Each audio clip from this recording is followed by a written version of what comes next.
नमस्ते, जय श्री कृष्णा। भैया धनेश जो तव्हां सभिनी खे नमस्कार। भैया धनेश खैरपुर लुकमान खां। हिकिड़े ॾींहुं कंहिं सूफ़ी फ़क़ीर जेको मुस्लिम हुयो, उर्दू स्पीकिंग हुयो, उन सां वेहण थियो। उन खां पुछुमि, बाबा जी जन्नत क्या है, दोज़ख क्या है? उन बुज़ुर्ग तमामु सुहिणी ॻाल्हि कई।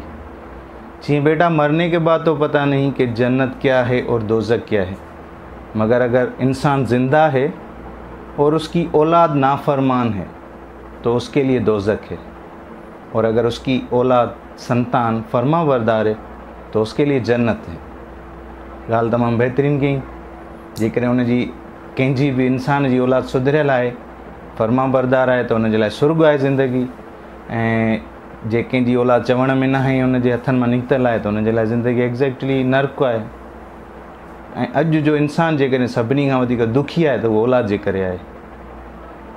तव्हां पेरेंट्स आहियो, माता पिता आहियो, तव्हांजी इहा ख़्वाहिश हूंदी त डॉक्टर थिए असांजो पुटु, असांजी धीअ डॉक्टर थिए, या पुटु असांजो इंजीनियर थिए, कंहिं सुठे मक़ाम ते पहुचे, ऑफिसर थिए। पर जेकॾहिं उहो भॻवान न करे असांजो ई न रहे, डॉक्टर थी वञे, इंजीनियर थी वञे, असांजो ई न रहे, त पोइ असांजे लाइ केतिरी तकलीफ़ जी ॻाल्हि हूंदी। असां पंहिंजी सॼी ज़िंदगी जफ़ाकशी करे, महिनत करे, पंहिंजे पाण खे पोइते रखी करे औलाद खे अॻियां रखूं, ऐं उहा ई असांजी न रहे, असांजे ईअं सम्झो चवण में ई न हुजे, ऐं असांखे करे ॾुख ॾींदी हुजे, त पोइ त असांजी लाइफ नर्क थी वेंदी न। इन जे करे ई तव्हांजे शहरनि में खोड़ सारा अहिड़ा टीचर हूंदा जेके ॿारनि खे धार्मिक विद्या ॾींदा हूंदा, धर्म जा संस्कार सेखारींदा हूंदा। ईअं ई असांजी हिकिड़ी टीम आहे, गुरुकुल टीम, जेका मुख़्तलिफ़ शहरनि में गुरुकुल जा प्रोग्राम करे थी पई। टंडो आदम, सखर, पनो आकिल, घोटकी, ऐं खानपुर महर में बि हिकिड़ो ॾींहुं जो थी चुको आहे, जरवार में बि ॾाढे सुठे नमूने सां गुरुकुल जा प्रोग्राम उते संगत ऑर्गेनाइज़ कया आहिनि, सेवादारनि सेवा कई आहे। ऐं हाणे हिंदू यूथ काउंसिल जे तरफ़ां, हिंदू यूथ जेका संगत आहे मीरपुर माथेलो जी, उन्हनि जे तरफ़ां 2 जुलाई ते गुरुकुल जो प्रोग्राम डिज़ाइन कयो वियो आहे, वन डे गुरुकुल मीरपुर माथेलो। ऐं गुरुकुल जो प्रोग्राम तव्हां ईअं न सम्झो त सिर्फ़ु धार्मिक आहे, धार्मिक बेस ते आहे। धार्मिक आहे, धर्म सां गॾु उहो सोशल ऐं मोटिवेशनल बि आहे।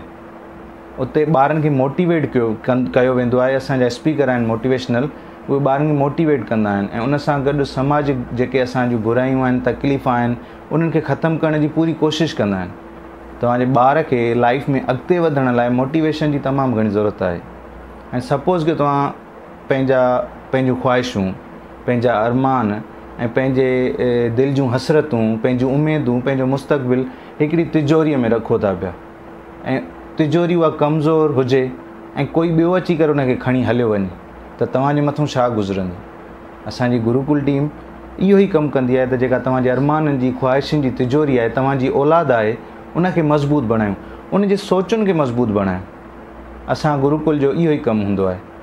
ॿियनि शहरनि में 6-7 ॾींहंनि जा गुरुकुल प्रोग्राम ॾाढे सुठे नमूने सां थींदा आहिनि, थी चुका आहिनि, अॻिते बि थींदा रहंदा। पर मीरपुर माथेलो में पहिरियों ट्रायल बेस ते 1 ॾींहं जो गुरुकुल जो प्रोग्राम 2 जुलाई ते थी रहियो आहे। असांजो ॿियो कुझु बि न। तव्हांखे हथ ॿधी भैया धनेश जी, असांजी सॼी संगत जी इहा वेनिती आहे त तव्हां पंहिंजे ॿारनि खे गुरुकुल में ज़रूरु दाख़िल करायो। उहो वन डे जेको गुरुकुल आहे उन में ज़रूरु मोकिलियो, ऐं असां कोशिशि कंदासीं। कामयाबी परमात्मा ॾेई सघे थो, असांजे वस जी ॻाल्हि नाहे। असां वधि में वधि अरदास करे सघूं था, असां दुआ करे सघूं था, ऐं कोशिशि करे सघूं था त तव्हांजी औलाद जेका तव्हांजी आहे ऐं असांजी आहे, असां उनखे एतिरो प्यारु ॾियूं, एतिरी शिक्षा ॾियूं, धर्म में संस्कार सम्झायूं। रामायण, भगवत गीता, महाभारत सां गॾु असांजे जेके सुपर पावर कैरेक्टर आहिनि, असांजा भॻवानु राम जो चरित्र आहे, भॻवानु श्री कृष्ण आहिनि, ऐं जेके असांजूं सती सावित्री आहिनि, असांजूं नारियूं आहिनि, नारी जाति आहे, उनजो एतिरो उन्हनि खे असां प्रचार करे ॿुधायूं, उनखे एॾो मोटिवेट कयूं जो उहो पंहिंजे धर्म खे सम्झी सघनि।